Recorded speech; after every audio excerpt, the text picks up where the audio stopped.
পত্নীৰ সৈতে তুলিছিল অন্তিমখন সেলফি। বন্ধুৰ মোবাইললৈ প্ৰেৰণ কৰে ফটো। তাৰ পিছত দুয়ো ললে শেষ সিদ্ধান্ত। ধাৰত পোত যোৱা স্বামী স্ত্ৰীয়ে 2 সন্তানক এৰি কৰিলে অকল্পনীয় ঘটনা। এবাৰো নাভাবিলে 2 পুত্ৰৰ কথা। হয়তো তেওঁলোকৰ মানসিক হেঁচা ইমানেই আছিল যে সকলো বাট বন্ধ হৈ পৰিছিল। কোটি টকাৰ ধাৰত পোত যোৱা দম্পতীয়ে কৰিলে ভয়ংকৰ কাণ্ড।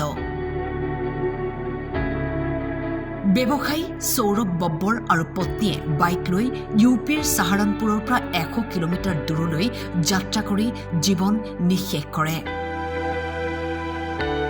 জানিব পৰা মতে লোকজনৰ কোটি কোটি টকাৰ ঋণ আছিল। সুদৰ কিস্তি দিব পৰা নাছিল, যাৰ বাবে মানসিক চাপ আৰু হেঁচাত ভুগিছিল। বন্ধুলৈ মেছেজ প্ৰেৰণ কৰি কৈছিল, আৰু সহিব পৰা নাই ধাৰৰ বোজা, ভাগৰি গৈছো। এই চাঞ্চল্যকৰ ঘটনাৰ পিছতেই ব্যৱসায়ীজনৰ মৃতদেহ উদ্ধাৰ হয় যদিও পত্নীৰ মৃতদেহ এই পৰ্যন্ত উদ্ধাৰ কৰিব পৰা নাই আৰক্ষীয়ে।